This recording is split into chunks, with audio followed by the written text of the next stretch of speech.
നമുക്കേവർക്കും ഏറെ സന്തോഷവും അഭിമാനവുമുള്ള ഒരു സുദിനമാണെന്ന്. ഫൈസച്ചൻ പറഞ്ഞതുപോലെ കേരള സഭയിലും ഭാരതസഭയിലും ആഗോള സഭയിലും ഏറെ ശുശ്രൂഷ ചെയ്യുന്ന പിതാക്കന്മാര്, വൈദികര്, സിസ്റ്റേഴ്സ്, അൽമയര് എല്ലാവരും മിഷണറിമാരാണ്. മാമോദീസ സ്വീകരിച്ച എല്ലാവരും മിഷണറിമാരാണ്. അങ്ങനെയെങ്കിൽ നാം എല്ലാവരും മിഷണറിമാരാണ്. ആ മിഷണറിമാരുടെ പ്രതിനിധികൾ എന്ന നിലയിലാണ് 9 പിതാക്കന്മാർ നമ്മുടെ രൂപതയിൽ നിന്നുണ്ട്. നിങ്ങൾക്കറിയാമായിരിക്കും അത്. ഇവിടെ 4 പിതാക്കന്മാരേ ഉള്ളൂ.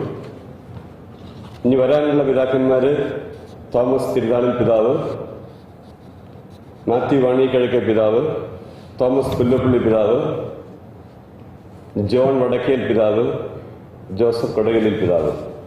ഈ 5 പേര് വരാനുള്ളവരാണ്. ഇവിടെ വന്നിരിക്കുന്നവർ നമുക്ക് എല്ലാവർക്കും അറിയാം. അവരെ 9 പിതാക്കന്മാർ നമ്മുടെ രൂപതയിൽ നിന്നും മിഷണറിമാരായിട്ട് രൂപതയ്ക്ക് പുറത്ത് ശുശ്രൂഷ ചെയ്യുന്നുണ്ട്. അതോടൊപ്പം തന്നെ ഇവിടെ നമ്മുടെ ഈ ഡയറക്ടറിയിൽ 800 വൈദികരുടെ പേരുണ്ട്. 800 വൈദികരുടെ നമ്മുടെ രൂപതയിൽ വളർന്ന് ദൈവവിളി സ്വീകരിച്ച് ലോകത്തിന്റെ വിവിധ ഭാഗങ്ങളിൽ ശുശ്രൂഷ ചെയ്യുന്നവരാണ്.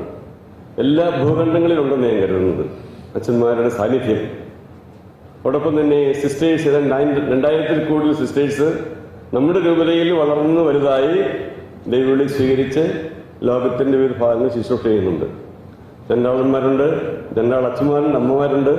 അതോടൊപ്പം തന്നെ വിവിധ തലങ്ങളിൽ വലിയ പദവികൾ അലങ്കരിക്കുന്ന സിസ്റ്റേഴ്സ്, അച്ഛന്മാരെല്ലാവരും ഉണ്ട്. ഞാൻ ഓർക്കുകയത് ഇറ്റാനഗർ രൂപതയിൽ ഇത്രമാത്രം വികസനമുണ്ടായത് ജോൺ ജോസഫ് പിതാവിന്റെ പ്രവർത്തനം വഴിയാണെന്നുള്ളതാണ്. അതിനെ തുടരുവാൻ വേണ്ടിയിട്ടാണ് ബെന്നി പിതാവിനെ ദൈവം ഏൽപ്പിച്ചിരിക്കുന്നത്. തുടർന്നുകൊണ്ടിരിക്കുകയാണ്. ബെന്നി പിതാവ് ഇന്നലെ രാത്രി അവിടെ നിന്ന് പോകുന്ന രാവിലെ എത്തിയേ ഉള്ളൂ ഇവിടെ. അതുപോലെ സാറ്റ്നായില് മാത്യു വാണിക്കിഴക്കെ പിതാവ് തുടങ്ങി വെച്ച കാര്യങ്ങൾ തുടർന്നുകൊണ്ട് പോകുവാൻ വേണ്ടിയിട്ടാണ് ജോസഫ് കൊടകലിൽ പിതാവിനെ ദൈവം നിയോഗിച്ചിരിക്കുന്നത്. വളരെ തമാശാണ്. അതുപോലെ തന്നെ ഇൻഡോറിൽ ചാക്കോ പിതാവ് ഒത്തിരിയേറെ കാര്യങ്ങൾ ചെയ്തു. അത് തുടർന്നുകൊണ്ട് പോകാൻ വേണ്ടിയിട്ട് കുറ്റിമാക്ക് പിതാവിനെ ഉപയോഗിച്ചിരിക്കുന്നു. അപ്പൊ നമ്മൾ പരമ്പരാഗതമായിട്ട് ഇങ്ങനെ കിട്ടിയിരിക്കുകയാണിത്. വലിയ സന്തോഷമുണ്ട്. ഈ പ്രദേശത്തൊക്കെ ഒത്തിരിയേറെ ഉയർച്ചയും വളർച്ചയും ഉണ്ടായത് പിതാക്കന്മാരുടെ നേതൃത്വത്തിൽ വൈദികരും സിസ്റ്റേഴ്സും അൽമായരും ചെയ്ത ശുശ്രൂഷകൾ ഞാൻ ഓർക്കുകയാണ്. അവരെയും നമ്മൾ പരിഗണിക്കേണ്ടിയിരിക്കുന്നു. കാരണം അൽമായരും വിവിധ സ്ഥലങ്ങളിൽ പോയി മിഷണറിമാരെന്ന നിലയിൽ അവർ ശുശ്രൂഷ ചെയ്യുന്നുണ്ട്. ആ ശുശ്രൂഷയെ നമ്മൾ തീർച്ചയായിട്ടും അഭിനന്ദിക്കണം. എനിക്ക് നടന്ന പ്രാവശ്യം വരുമ്പോൾ അവരെ കൂടെ വിളിക്കാൻ ഞാൻ കരുതുന്നു അടുത്ത സമ്മേളനത്തിൽ. ഇത് നമ്മൾ ആദ്യമായിട്ട് ഒരു സമ്മേളനം കൂടുന്നതാണ്.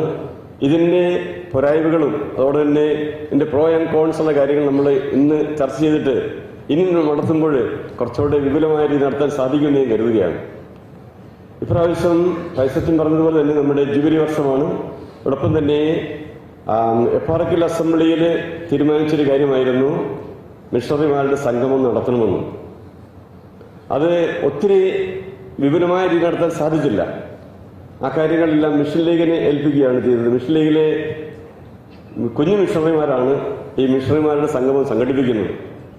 അതുകൊണ്ട് ഇനിയും കൂടുതൽ നല്ല രീതിയിൽ ഇത് നടത്തുവാനായിട്ട് കൂടുതൽ വ്യാപകമായിട്ടും കൂടുതൽ ആളുകളെ പങ്കെടുപ്പിച്ച് നടത്തുവാനായിട്ട് ഇനി സാധിക്കും എന്നെനിക്ക് തോന്നുന്നത്.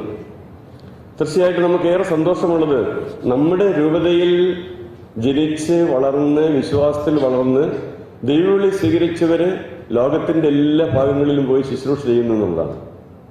പ്രത്യേകം നിങ്ങളെ അഭിനന്ദിക്കുകയാണ്. നിങ്ങളെ പ്രതിനിധികൾ മാത്രമേ ആവുന്നുള്ളൂ. അനേകം പേര് നമ്മുടെ കൂടെയുണ്ട്. അതോടൊപ്പം തന്നെ നമ്മുടെ എല്ലാവരുടെയും പ്രാർത്ഥനാ സഹായം, പ്രാർത്ഥനയും അതുപോലെ തന്നെ സാമ്പത്തിക സഹായം ഒക്കെ നമ്മൾ ചെയ്യേണ്ടിയിരിക്കുന്നു. അച്ഛനിവിടെ സൂചിപ്പിച്ചു, ആദ്യകാലങ്ങളിൽ മിഷണറിമാർ വളരെ തീക്ഷ്ണതയോടെ പ്രവർത്തിച്ചതിന്റെ ഫലമായിട്ടാണ് ഇന്ന് കാണുന്ന വളർച്ച ഉയർച്ചയ്ക്ക് ഉണ്ടായിരിക്കുന്നത്. ഇനിയും നമ്മൾ കൂടുതൽ തീക്ഷ്ണതയോടെ ഈ കാലഘട്ടത്തിന് യോജിച്ച വിധത്തിൽ പ്രവർത്തിക്കുവാൻ കടപ്പെട്ടവരാണ് നമ്മൾ. അപ്പം നമ്മുടെ മാതൃരൂപതയിൽ നിന്നും എല്ലാ സഹകരണവും പ്രോത്സാഹനവും സഹായ സഹകരണങ്ങളും ഉണ്ടാകും. അത് തീർച്ചയായിട്ടും നമുക്ക് ഒരുമിച്ച് പ്രവർത്തിക്കുവാനുള്ള ഒരു അവസരം കൂടിയാണിത്. ഇങ്ങനെ വന്നു കഴിയുമ്പോൾ എന്തൊക്കെയാണ് ചെയ്യേണ്ടത് നമുക്ക് പ്ലാൻ ചെയ്യാൻ സാധിക്കും. അച്ഛൻ സൂചിപ്പിച്ചതുപോലെ നമുക്ക് അധികം നിങ്ങളോട് പറയുക എന്നുള്ളതല്ല, നിങ്ങളെ കേൾക്കുക എന്നുള്ളതാണ് ഏറ്റവും പ്രധാനപ്പെട്ട കാര്യം. ഷെയറിങ്, ഇതിനുശേഷം പിതാവിൻ്റെ അനുഗ്രഹ പ്രഭാഷണത്തിന് ശേഷം പിന്നെ ബാക്കിയുള്ള ഷെയറിങ്ങാണ്. അപ്പോൾ അതുകൊണ്ട് നമുക്ക് തീർച്ചയായിട്ടും ഈ ഒരു ദിവസം ഏറെ അനുഗ്രഹപ്രദമായി തീരട്ടെ എന്ന് ആശംസിക്കുകയാണ്. അതോടൊപ്പം തന്നെ ഈ കുഞ്ഞു മിഷണറിമാരാണ് ഇവിടുത്തെ മിഷൻ ലീഗിലെ അംഗങ്ങൾ. ഇവരിനിയും ഇതുപോലെ നമ്മളുടെ പാത പിന്തുടർന്നുകൊണ്ട് മിഷണറിമാരായിട്ട് മുന്നോട്ട് പോകുവാനുള്ള ഒരു പ്രചോദനമാണ് ഇതുപോലുള്ള സമ്മേളനങ്ങൾ ഞാൻ കരുതുകയാണ്. നമ്മൾ ഈ കഴിഞ്ഞ ആഴ്ചയിൽ ഞാൻ ഒഡീഷയിൽ പോയിരുന്നു. നമ്മുടെ മിഷൻ സെന്റർ ആദ്യമായിട്ട് തുടങ്ങിയത് നമ്മളവിടെ വെഞ്ചരിച്ചു. ഒരു ചാപ്പലും ചെറിയൊരു ഭവനവും ഉണ്ട്. 5 ഗ്രാമങ്ങൾ നമ്മൾ വില്ലേജസിൽ പോയി തുടങ്ങിയിട്ടുണ്ട്. ഇപ്പോഴവിടെ 3 അച്ഛന്മാരുണ്ട്. ഇനി അങ്ങോട്ട് 8 പ്രദേശത്ത് ഈ അടുത്ത മാസം പോകുന്നുണ്ട്.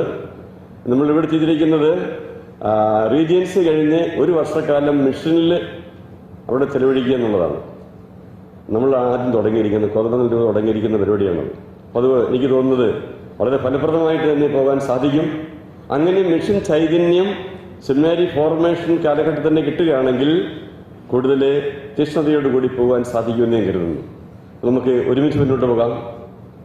ഈ കാലഘട്ടം തീർച്ചയായിട്ടും വെല്ലുവിളിയുള്ള കാലഘട്ടമാണ്. എല്ലായിടത്തും പ്രതിസന്ധികളുണ്ട്. പക്ഷേ പ്രതിസന്ധികൾ കണ്ട് ഭയപ്പെടേണ്ട കാര്യമില്ല. കർത്താവ് പറഞ്ഞിരിക്കുന്നത് ലോകാവസാനം വരെ ഞാൻ നിങ്ങളോട് ഉണ്ടാകും. നിങ്ങൾ ലോകമെങ്ങും പോയി സുവിശേഷം പ്രഘോഷിക്കുക. ആ ദൗത്യം നമുക്ക് ഏറ്റെടുക്കാം. പ്രത്യേകിച്ച് ഈ ജൂബിലി വർഷത്തിലെ പ്രത്യാശയുടെ തീർത്ഥാടകരായി നമുക്ക് ഒരുമിച്ച് മുമ്പോട്ട് പോകാം. ഇവിടെ വന്നിരിക്കുന്ന എല്ലാവരെയും പ്രത്യേകമായിട്ട് അഭിനന്ദിക്കുകയാണ്. കാരണം ഒത്തിരിയേറെ ത്യാഗം സഹിച്ചാണ് നിങ്ങൾ വന്നിരിക്കുന്നത് എനിക്കറിയാം. പക്ഷേ മാതൃരൂപതയോടുള്ള സ്നേഹവും അതോടൊപ്പം തന്നെ പരസ്പരം കാണുവാനും പരസ്പരം പങ്കുവയ്ക്കുവാനുമുള്ള ഒരു വേദി എന്ന നിലയിൽ തീർച്ചയായിട്ടും നിങ്ങളുടെ ഈ സാന്നിധ്യം ഏറെ പ്രശംസനീയമാണ്. നിങ്ങളെ അഭിനന്ദിക്കുന്നു. അതോടൊപ്പം തന്നെ മിഷൻ ലീഗിലെ എല്ലാ കുട്ടികളെയും പ്രത്യേകിച്ച് ഭാരവാഹികളെ അഭിനന്ദിക്കുകയാണ്. അവരാണ് സംഘടിപ്പിച്ചത്. അപ്പം അങ്ങനെ നമുക്ക് ഒരുമിച്ച് മുന്നോട്ട് പോകാം. ദൈവം നമ്മെ സമർത്ഥമായി അനുഗ്രഹിക്കും.